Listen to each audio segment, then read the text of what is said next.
Bonjour les développeurs, je suis Houssem Dellahi, un développeur Xamarin Aswad. Dans cette vidéo, on va voir la différence entre les deux types de projets dans Visual Studio qui sont le Portable Class Library, PCL, et le Shared Project. On voit ces deux types de projets lorsqu'on crée un nouvel projet Xamarin Forms. Par exemple, là, vous verrez qu'après la création d'un projet, j'ai ici une fenêtre qui me demande est-ce que je veux un projet qui utilise le Shared Project ou le PCL Portable Class Library. Donc, on va voir quelle est la différence entre ces deux types de projets et lequel est meilleur. Je vais commencer ici par créer une nouvelle application.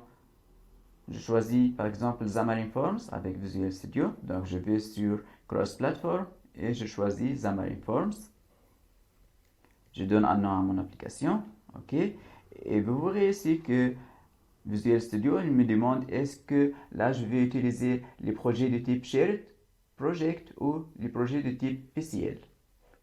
Je vais commencer par choisir un projet ou une solution qui utilise PCL. La structure de cette solution est qu'on a trois types de projets. Là, un projet Android, iOS et Windows. Ces trois projets, ils référencent le même ou le projet commun qui est ici PCL Shared. Donc, on voit ici les trois projets, donc ils portent la référence vers PCL Shared. Donc, à partir de PCL Shared, on peut créer des interfaces ou accéder aux classes qui résident donc dans la liste de références de ce projet Shared. Ici, vous verrez que la liste de références c'est .NET et Xamarin Forms. Donc, on peut accéder à toutes les classes qui sont dans ce deux packages. Cela veut dire qu'on peut accéder à toutes les fonctionnalités implémentées par .NET ou par Xamarin Forms. C'est-à-dire, pour la création des interfaces, par exemple, je peux là définir donc, un label. Donc, je peux créer un label égal new label. Et le label ici, c'est une composante qui existe dans Xamarin Forms et elle va être mappée ou traduite vers un texte bloc si ce PCL s'exécute dans un contexte d'une application Windows et va être aussi traduite vers un UI label si ce PCL s'exécute dans une application iOS. Et pour Android, il sera traduit vers un text view. Et ça, c'est fait grâce à la notion qu'a introduisée dans Xamarin Forms, c'est qu'ici, on met les codes de l'interface commune, puis on aura dans chaque projet l'implémentation des SDK avec C#.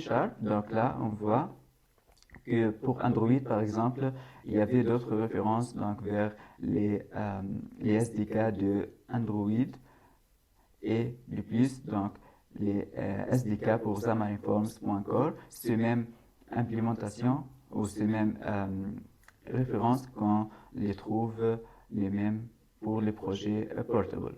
Donc ici, le projet Portable il va contenir les fonctionnalités communes.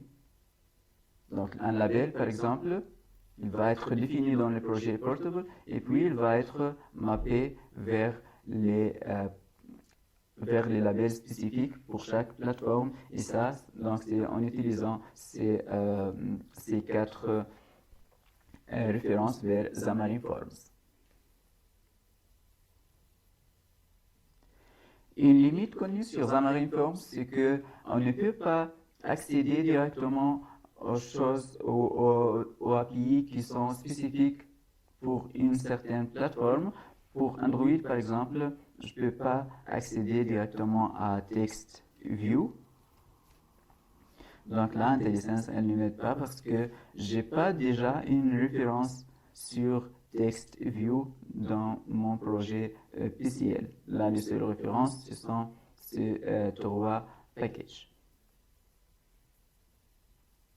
On voit de plus que les projets PCL, si on voit ses propriétés, là, ils supportent donc ces plateformes et on peut changer cette liste de plateformes suivant ce qu'on veut. Maintenant, si on va sur notre solution et on ajoute un autre projet, sous Visual C Sharp, ici je choisis donc le projet de type Shared Project. OK. Reload. Vous verrez ici que le Shared Project a une structure de projet un peu particulière puisque là, il n'y avait plus le référence. Donc, il n'a aucune référence. Et là, si j'ajoute une autre classe, add new class, classe 1, et à partir du constructeur de cette classe, si je veux accéder par exemple à des éléments qui existent sur iOS seulement, par exemple le UI label, là vous verrez que je peux ici accéder au UI kit qui existe seulement sur iOS.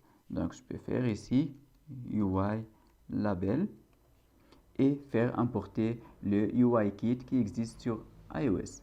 Mais d'où venue donc la référence ici vers le UI kit? En fait, parce que ici le Shared Project il est référencé par le projet iOS, donc le Shared Project il va consommer toutes les références qui sont aussi référencées par iOS. C'est-à-dire le Shared Project il va avoir accès ici au system.core, mais aussi aux Xamarin Forms et de plus à Xamarin.ios qui contient l'implémentation de l'SDK de iOS. Donc ici, le label, ça provient en fait du namespace ici ou du composant Xamarin.ios. Pour cela, le Shared Project n'a pas besoin d'avoir des références. De plus, ici, puisque le projet Android aussi, donc, il a des références vers le SDK de Android ici. Donc, le Shared Project doit avoir accès à ce SDK. De même pour Windows. Donc, puisque le projet Windows ici, il référence donc Universal Windows. Ici, on doit pouvoir donc créer des éléments graphiques de Windows comme le text block par exemple. Mais ici, IntelliSense, elle ne m'affiche pas le namespace de text block. Pourquoi? Parce que là, j'ai cette option qui apparaît seulement dans les projets shared. Là, elle me donne donc le contexte dans lequel j'écris mon code. Donc maintenant, si elle a été configurée avec iOS, pour cela, j'ai pu créer le UI label. Mais maintenant, si je veux accéder aux éléments de Windows UWP, donc je choisis ici UWP. Et vous verrez ici que le projet de iOS, ça devient pas lisible pour IntelliSense. Et là, je peux donc créer des éléments de iOS et ajouter le namespace de iOS, windows.ui.xaml.controls.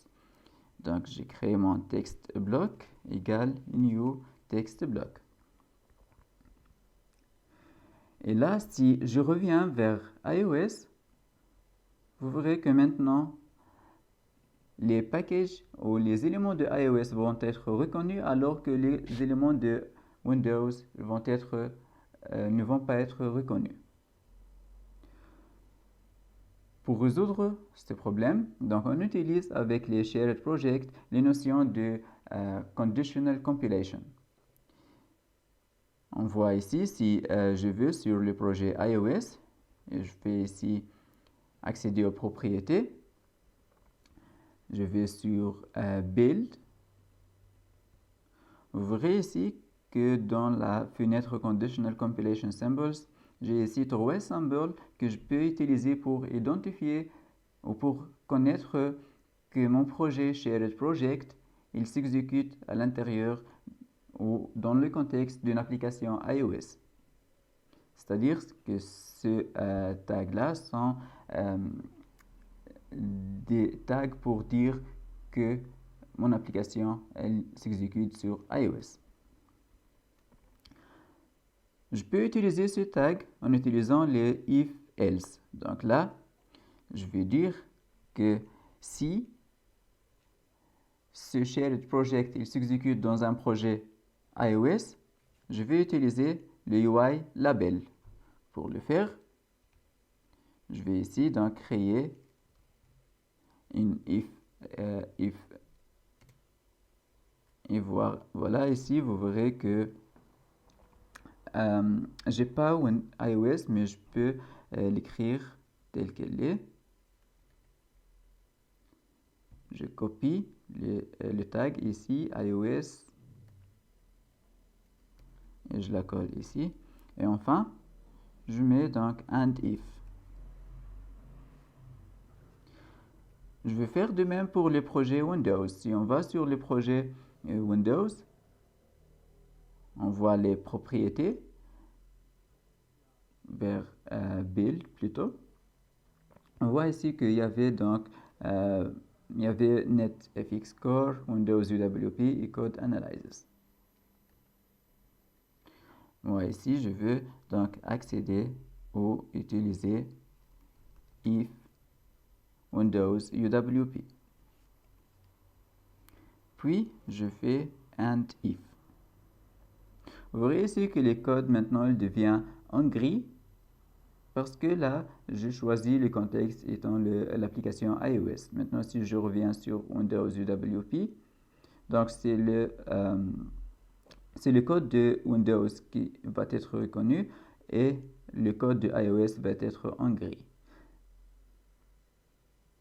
Mais ici, le namespace, il reste encore non connu. Et dans ce cas, on peut donc encore réutiliser le if-else. Donc, if iOS, je veux utiliser ce namespace. Et if Windows, je vais utiliser ce namespace de Windows. If Windows UWP and if.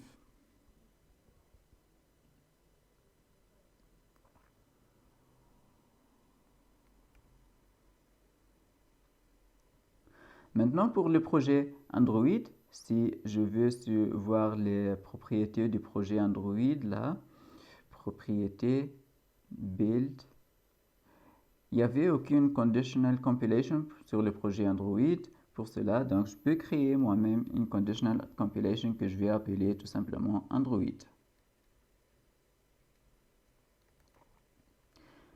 Et je peux donc revenir vers ma classe et utiliser cette conditional compilation en disant ici if. Je ferai ce que j'aurai l'option d'utiliser les conditional compilation de Android.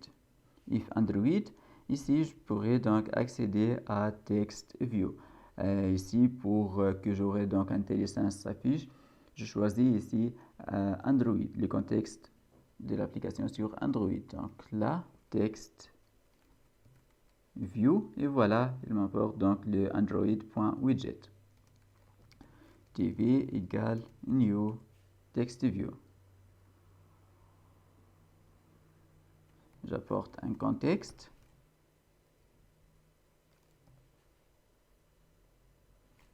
Dans application context.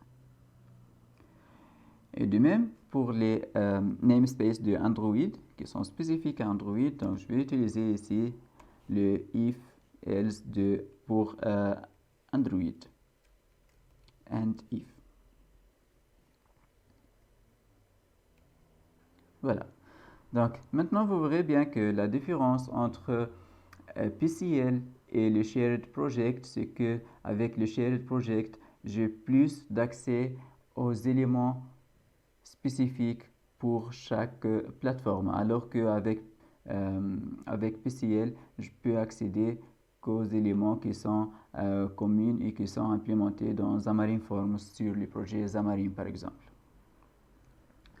Donc le shared project, ça apporte plus de contrôle ou plus d'accès vers les API natives pour chaque projet.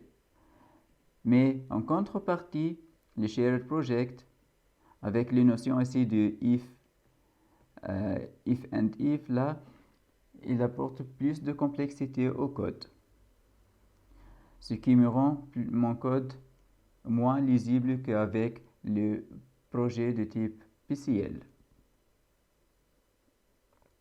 Pour cela, il est bien conseillé d'utiliser le PCL que d'utiliser le Shared Project. Et donc, on utilise le Shared Project que lorsqu'on n'a pas une solution qui peut être implémentée avec le PCL. Donc, j'espère que cette vidéo a été bénéfique pour vous et merci.